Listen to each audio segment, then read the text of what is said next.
Assalamualaikum warahmatullahi wabarakatuh, Sobat Jalan Cahaya yang dimuliakan Allah.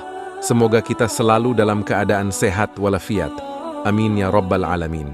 Dahulu kala di zaman Nabi Ibrahim alaihissalam, hiduplah seorang raja yang sangat besar kekuasaannya, meliputi seluruh belahan di dunia ini. Kisah ini dinukil di dalam Al-Quran, di dalam surah Al-Kahfi. Raja tersebut adalah Zulkarnain.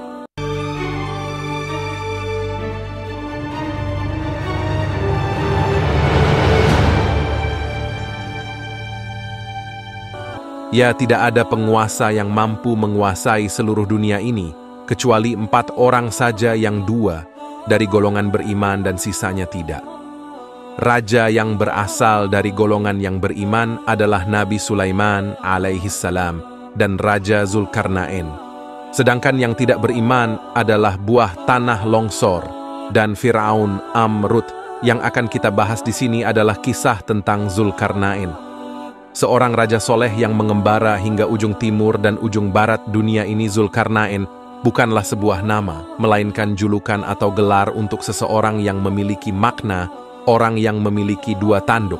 Tapi 2 tanduk di sini memiliki arti orang yang mampu menaklukkan wilayah timur dan barat, karena ia memiliki wilayah kekuasaan yang sangat luas. Zulkarnain dianugerahkan Allah untuk menjadi raja dan penakluk sebagian besar di wilayah dunia ini. Dan Allah mempermudah segala sesuatu yang diinginkan Zulkarnain agar bisa menjadi kenyataan. Pokoknya segala hal yang ingin dicapai oleh beliau akan dipermudah oleh Allah untuk mendapatkannya. Seorang raja yang luar biasa yang diberikan kecerdasan dan pasukan yang banyak. Beliau adalah figur seorang raja yang sempurna.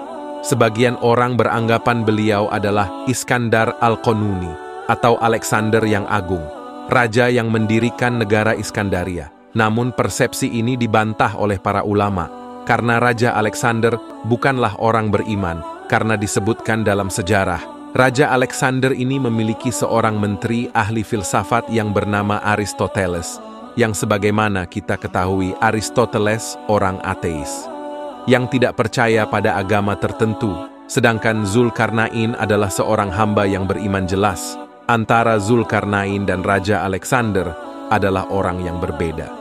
Tatkala ia sedang berjalan bersama pasukannya menelusuri bumi dan menjelajah daerah kekuasaannya. Pada akhirnya, ketika suatu hari, ia dan pasukannya menuju barat di tempat tenggelamnya matahari. Sampai ketika di suatu tempat ia mendapati matahari seolah-olah terbenam di laut yang berlumpur hitam. Tempat ini berada di ujung barat di belahan bumi ini. Ketika ia tiba di suatu tempat di lokasi itu, ia menjumpai suatu kaum yang ternyata kaum tersebut adalah kafir. Dan kemudian Allah memberikan pilihan kepada Zulkarnain. Kata Allah, silahkan engkau serang mereka, atau kau ingin berbuat baik kepada mereka, karena kaum ini kafir dan berbuat syirik kepada Allah. Ternyata Zulkarnain memilih jalan dakwah. Kemudian beliau mulai mendakwahi kaum tersebut untuk menyembah Allah dan mengarahkan mereka ke jalan yang lebih baik. Beliau berkata, siapa dari kalian yang berbuat zalim, maka kami akan menyerangnya. Setelah kalian mati di dunia, maka di akhirat kalian akan mendapatkan siksaan yang lain yang jauh lebih parah daripada di dunia. Sebaliknya, jika kalian menerima dakwahku, maka kalian akan mendapatkan perlakuan yang baik dari kami dan akan mendapatkan surga ketika di akhirat nanti. Begitu hebatnya pasukan dan kekuasaan Zulkarnain memberikan ultimatum kepada kaum ini. Setelah ia mendakwahi kaum ini, Zulkarnain, pasukannya berjalan menuju arah timur paling ujung dunia ini. Ketika pada suatu hari ia tiba pada suatu tempat terbitnya matahari, ia mendapati suatu kaum di sana yang tidak bisa berlindung dari teriknya matahari. Ada 2 pendapat dari ulama tentang tempat ini. Yang pertama beranggapan adalah tempat ini dihuni suatu kaum yang sangat primitif, yang tidak tahu caranya membuat rumah, sehingga mereka tidur di bawah terik matahari. Dan pendapat kedua beranggapan tempat ini adalah suatu tempat yang mataharinya tidak pernah terbenam. Kemudian Zulkarnain memberikan peringatan yang sama kepada kaum ini. Jika mereka menolak dakwah Zulkarnain, maka mereka akan diperangi. Begitu juga sebaliknya, karena mereka ini di bawah kekuasaan dari Zulkarnain. Perlu kalian ketahui bahwa wilayah kekuasaan beliau sangat luas. meliputi sebagian besar dari wilayah dunia ini. Setelah berdakwah pada kaum tersebut, beliau melanjutkan lagi perjalanannya yang bila mana sebelumnya mereka ke ujung timur. Dan ujung barat sekarang beliau menuju arah vertikal dunia ini tidak diketahui ke arah mana. Apakah itu utara atau selatan yang diceritakan adalah beliau dan pasukannya menuju suatu tempat yang tempat itu memiliki 2 gunung yang besar dan tinggi didapatinya di lokasi tersebut. Suatu kaum yang memiliki kosakata bahasa yang sangat berbeda dengan bahasa-bahasa yang Zulkarnain pernah ketahui, sehingga hampir-hampir bahasa mereka tidak bisa dimengerti oleh Zulkarnain dan pasukannya. Lalu bagaimana Zulkarnain bisa bicara dengan mereka? Bisa jadi Allah memberikan ilham berupa kemudahan untuk berkomunikasi dengan mereka. Atau ada seorang penerjemah di sisi Zulkarnain yang kurang lebih mengerti bahasa mereka. Semua mudah bagi beliau, seorang raja yang soleh. Mustahil Allah tidak memudahkan segala sesuatu yang dilakukan beliau.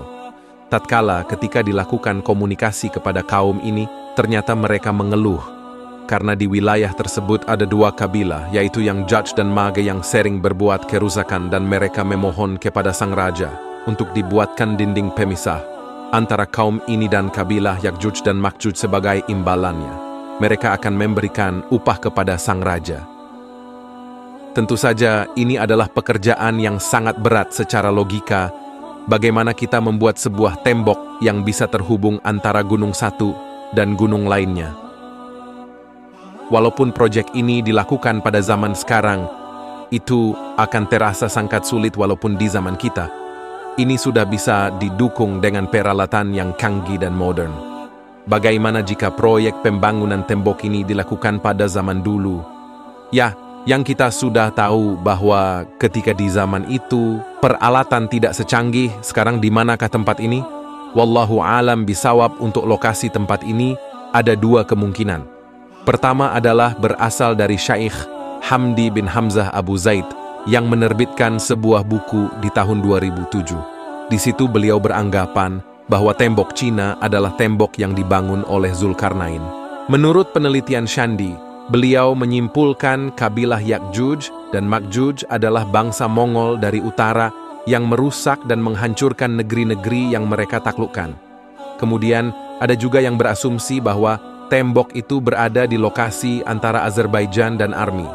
Iya, di area itu terdapat gunung yang mirip. Dikatakan dalam cerita Raja Zulkarnain, menurut cerita dari warga setempat, ketika mereka berada di dekat gunung itu, mereka merasakan bulu romanya berdiri luar biasa. Suatu kondisi badan yang mengalami situasi merinding yang tak jelas asalnya dari mana. Jadi tak ada seorang warga pun yang berani menjelajah wilayah tersebut. Nah, ketika suatu hari mereka memberanikan diri untuk bersama-sama mengunjungi lokasi itu lebih jauh di dekat gunung itu, mereka mendengar suara riuh seperti orang yang sedang bekerja memukul-mukul sesuatu secara beramai-ramai, dan ada cerita juga dari warga sekitar. Mereka melihat manusia yang berdiri di atas gunung, kemudian terhempas angin yang kencang sehingga mereka jatuh lagi ke dalam gunung itu. Tapi sampai saat ini, tidak tahu di mana yang benar. Tentang lokasi persis dari 2 kemungkinan yang kita utarakan tadi, kita kembali lagi ke ketika kaum tersebut memohon kepada sang raja untuk dibuatkan sebuah dinding pembatas, yang dinding itu memisahkan antara kaum itu dan kabilah Ya'juj dan Ma'juj. Jadi mereka akan memberikan upah kepada Zulkarnain apabila permintaan itu dipenuhi. Namun, sang raja menolaknya. Beliau berkata, "Apa yang telah Allah berikan lebih baik daripada yang akan kalian berikan kepadaku." Dan Zulkarnain meminta kepada mereka untuk membantu proses pembangunan dinding tersebut. Kemudian setelah kesepakatan terjadi, maka mereka memulai proyek pembangunan dinding pemisah tersebut. Langkah pertama, sang raja meminta potongan-potongan besi dari kaum tersebut. Tentunya ini adalah jumlah yang sangat banyak, karena ditujukan untuk menutupi 2 buah gunung, lalu beliau memerintahkan untuk menyusun potongan-potongan besi tersebut sehingga menutupi 2 gunung itu. Setelah potongan besi itu rata di antara 2 buah uno, maka panaskanlah tumpukan besi itu dengan api. Dan ketika besi itu sudah panas, sehingga munculnya api karena saking panasnya besi tersebut, lalu tuangkanlah cairan tembaga di atasnya. Maksudnya di sini adalah mereka menuangkan tembaga cair yang sudah dipanaskan dari atas gunung, sehingga seluruh lapisan besi yang telah dipanaskan tadi tertutupi. Nah, sekarang pertanyaannya adalah, bagaimana bisa orang di zaman dahulu melakukan itu semua? Kalau dipikir secara logika, api sebesar apa yang bisa memanaskan tumpukan besi setinggi gunung? Dan bagaimana caranya menuangkan tembaga panas dari atas gunung? Perlu kita ketahui bahwa untuk menutupi gunung diperlukan tembaga dalam jumlah yang banyak, dan bagaimana cara mereka membawa cairan tersebut ke atas gunung? Sungguh di luar nalar pikiran manusia. Tapi inilah kenyataan yang terjadi pada waktu itu. Bisa kita simpulkan bahwa Zulkarnain memiliki kecerdasan di atas rata-rata manusia pada umumnya, karena sudah memiliki teknologi secanggih itu pada zamannya. Bahwasanya, jika besi dicampur dengan tembaga, akan menjadi material baru yang sangat kuat. Diceritakan di sini bahwa Zulkarnain mencampurkan dua logam yang berbeda sehingga menghasilkan logam yang baru. Sungguh sebuah dinding yang sangat kuat dan luar biasa yang telah mereka bangun. Tapi luar biasanya Zulkarnain tidak membanggakan dirinya sendiri ketika telah menyelesaikan proyek tersebut. Dia tidak ujub sama sekali. Dia bilang ini rahmat dari roadshow. Kemudian dia berkata lagi, jika pada suatu hari atas, izin Robbiku dinding ini akan luluh. Maksudnya adalah dinding ini tak akan bertahan selama-lamanya. Suatu hari, jika Rabbku mengizinkan dinding ini akan runtuh dan jebol, di dalam sana, yakni Yakjuj dan Makjuj, setiap harinya berusaha melubangi dinding itu agar bisa keluar setiap hari. Mereka berupaya untuk membongkar dinding yang dibangun Zulkarnain tersebut. Jadi sampai hari ini di dalam sana, mereka beranak pinak sehingga memiliki keturunan yang sangat banyak jumlahnya. Perlu diketahui, Yakjuj dan Makjuj adalah manusia. Sama seperti kita, sama-sama keturunan dari Nabi Adam alaihissalam. Hanya saja mereka memiliki keterbatasan yang tidak sama dengan manusia pada masa itu. Dan masa sekarang dua kabilah ini memiliki perawakan seperti orang Mongolia dengan bentuk wajah yang bulat. Matanya sipit dan gemuk telah ketika pada suatu hari dinding itu akan berhasil mereka lubangi, sehingga keluarlah semua dua kabilah ini dari tabir yang menutupi lokasi itu. Seluruh dunia akan dipenuhi oleh Yakjuj dan Makjuj saat itu. Mereka akan membunuh apapun yang ada di hadapan mereka, kecuali dari golongan mereka sendiri. Mereka akan membunuh manusia dan hewan yang ada di depan pandangan mereka. Pokoknya pada saat itu dikisahkan kalau bumi ini porak-poranda karena ulah mereka. Pertanyaannya adalah, kapan mereka keluar dari tembok besi itu? Mereka akan keluar tak lama setelah Dajjal dibunuh oleh Nabi Isa di gerbang Luth. Hingga pada saat itu Allah memerintahkan Nabi Isa dan pengikutnya untuk bersembunyi di Bukit Tur untuk menghindari dua kabilah Yakjuj dan Makjuj ini luar biasa. Memang kekacauan yang ditimbulkan oleh mereka hingga Nabi Isa yang sanggup membunuh Dajjal pun tak mampu untuk menghadapi mereka. Kemudian pada suatu ketika Nabi Isa berdoa kepada Allah untuk dimusnahkan dua kabilah ini. Kemudian Allah menurunkan binatang yang sangat banyak berupa ulat. Ulat ini akan menggerogoti leher dan badan Yakjuj dan Makjuj, sehingga mereka semua mati. Tak tersisa satu pun di dunia ini. Mendengar kabar bahwa Yakjuj dan Makjuj mati, maka Nabi Isa dan pengikutnya keluar dari tempat persembunyiannya. Tapi seluruh daratan sepanjang mata memandang berisikan bangkai dari dua kabilah itu, menimbulkan bau busuk yang sangat menyengat. Baru kemudian bisa berdoa kepada Allah untuk membersihkan bumi ini dari bangkai Yakjuj dan Makjuj. Setelah itu datang burung-burung yang jumlahnya sangat banyak yang tidak diketahui dari arah mana asalnya. Burung ini memiliki postur yang besar seperti burung unta. Lalu yang dilakukan burung ini adalah mereka mengambil jasad yang Yakjuj dan Makjuj dan membuangnya. Entah di mana, apakah itu di laut atau di suatu tempat yang kita tidak ketahui untuk menghilangkan bau busuknya, maka Allah menurunkan hujan yang mengguyur seluruh daratan di muka bumi. Alhasil, bumi kembali menjadi bersih seperti sedia kala.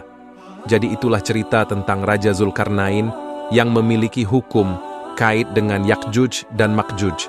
Semoga cerita kali ini bermanfaat. Lebih dan kurangnya mohon dimaafkan. Yang benar datangnya dari Allah, khilaf atau keliru itu datangnya dari saya pribadi sebagai manusia biasa.